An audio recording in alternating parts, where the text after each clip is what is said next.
बिहार के 16 जिले बाढ़ की चपेट में हैं। बिहार में हालात बहुत ज्यादा खराब हैं। नदियों के तटबंध टूटने से भारी नुकसान हुआ है। बाढ़ से 7,000 हेक्टेयर की फसल बर्बाद हो चुकी है। तो इतना ज्यादा नुकसान हुआ है बिहार में बाढ़ की वजह से। और जब बाढ़ आ गई तो जो सबसे ज्यादा नुकसान 7,000 हेक्टेयर में जो फसल फैली हुई है उसे वो बर्बाद हो गई है।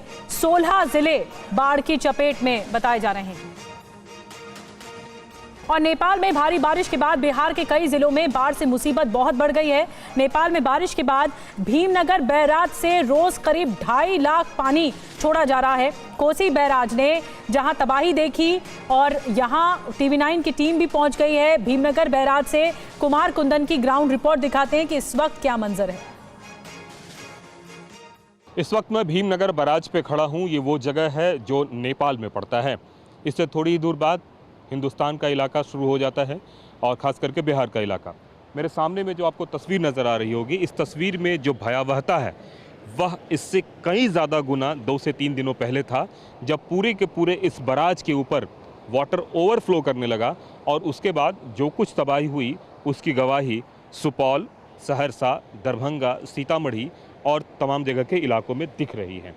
दरअसल नेपाल के कई इलाकों में बहुत तेज़ बारिश हो रही है और उस बारिश की वजह से एक बहुत बड़ा जो पानी का प्रवाह है वो इस इलाके से गुजरा। अगर हम इस बैराज की बात करें तो इस बैराज का निर्माण 1954 में परिकल्पना की गई और 1962 में यह बैराज बनकर तैयार हुआ।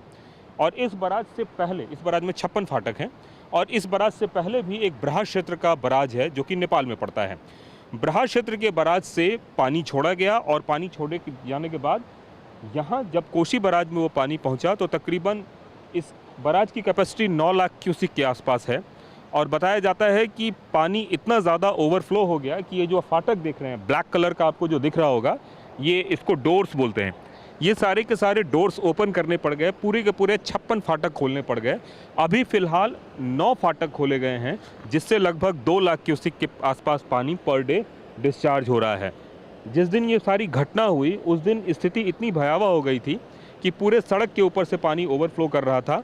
और स्थिति की विकरालता को देखते हुए 56 के 56 फाटक खोलने पड़े, तब जाकर कहीं हालात काबू में आया।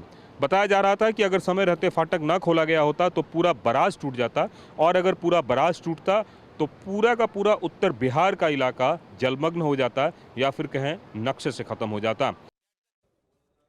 तो भीमनगर बैराज की तस्वीरें कुमार कुंदन दिखा रहे थे किस तरह से बैराज ओवरफ्लो हो चुका है। लेकिन सीमांचल में ये जल तांडव है जो देखने को मिल रहा है। कुछ और डिटेल में जानकारी देते हैं कि कोसी नदी में 56 सालों का रिकॉर्ड टूट चुका है। 1968 के बाद से सबसे ज्यादा पानी 6,61,295 क्यूसेक पानी छोड़ा गया। नेपाल में लगातार बारिश की वजह से जलस्तर बढ़ रहा है और बाढ़ के खतरे को देखते हुए NDRF अलर्ट पर है। एक बार फिर से मैं आपको बता दें, 6,61,295 क्यूसेक पानी छोड़ा गया जिसकी वजह से हाहाकार मच गया। नेपाल में लगातार बारिश की वजह से फिर जलस्तर भी बढ़ गया।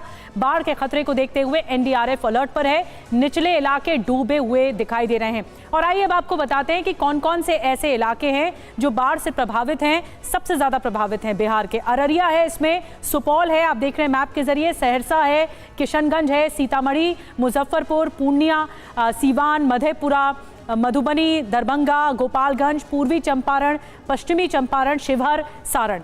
ये वो जगहें हैं, ये वो ज़िले हैं जहां पर सबसे ज़्यादा तबाही मची है क्योंकि यहाँ पूरी तरह से बाढ़ आ गई है और कोसी का पानी लोगों के घरों तक पहुंच चुका है। TV9 संवाददाता कुमार कुंदन ने भीमनगर बैराज के करीब रह रहे कुछ लोगों से बातचीत की है। सुनिए उनकी पीड़ा क्या है। इस वक्त हम भीमनगर बैराज पे हैं और बैराज पे अभी भी 2 लाख क्यूसिक पानी पर डे छोड़ा जा रहा है और जो स्थिति है वो आपको तस्वीरों में नज़र आ रही होगी। लेकिन आज से 2 दिन पहले जो स्थिति थी उसके बारे में लोगों से जानते हैं। एक बात बताइए कि आप लोग यहाँ पे कितने दिनों से रह रहे हैं? कम से कम 40 वर्ष से रह रहे हैं यहाँ पर। अच्छा, 40 वर्ष से। 40 वर्षों में कभी ये स्थिति नहीं देखे थे, ऐसा कभी नहीं देखे हैं। कभी ऐसा बाढ़ नहीं आया था यहाँ पर। अच्छा, कभी नहीं, पहली बार देखे हैं हम लोग ऐसा बाढ़। क्या हुआ था उस दिन जब पानी आया? तो पानी आया था, सब भाग दौड़ हो गया यहाँ पर। हम लोग का घर में पानी ढुक गया। हाँ, हम लोग भाग कर भर रात जाकर बिहान के यहीं पर आते जाते थे। हाँ, जेंट्स लोग सब ड्यूटी करते थे, बारात यहाँ से यहाँ तक पानी मंदिर में घुस गया था, घर में घुस गया था। हम लोग बारात जागल थे, डर डर के रहते हैं हम लोग यहाँ पर। पानी है तो डरना पड़ेगा ना, डर डर कर रहते हैं हम लोग यहाँ पर। कभी ऐसी स्थिति पहले नहीं आई? ये स्थिति कभी नहीं आया था, कभी नहीं आया था स्थिति।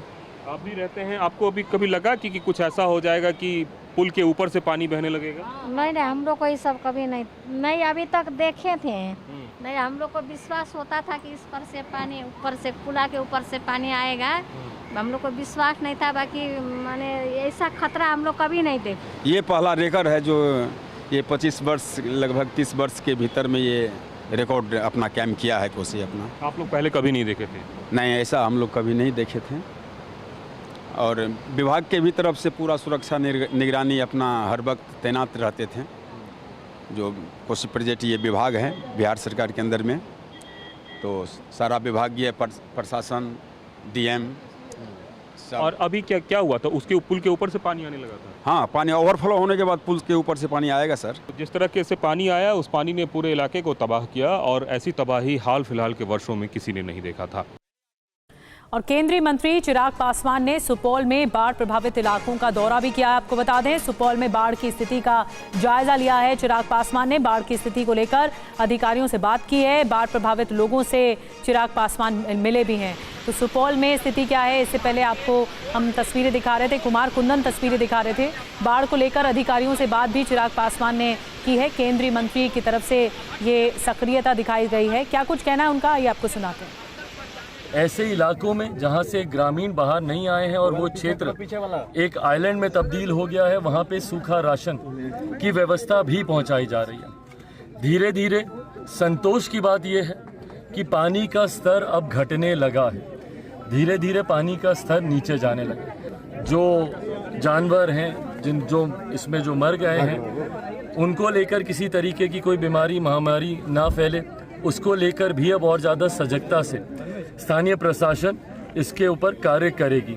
इन तमाम चीज़ों को लेकर आज सुबह भी डीएम, एसपी सबसे हमारी बातचीत हुई कार्यों को लेकर। ये विश्वास हम लोग दिलाना चाहते हैं कि केंद्र सरकार, राज्य सरकार अपनी तरफ से हर संभव प्रयास करें।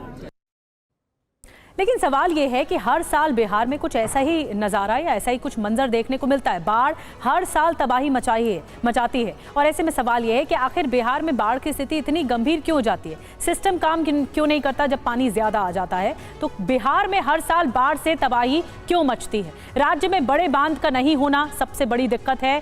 नेपाल में कोसी पर हाई डैम नहीं है।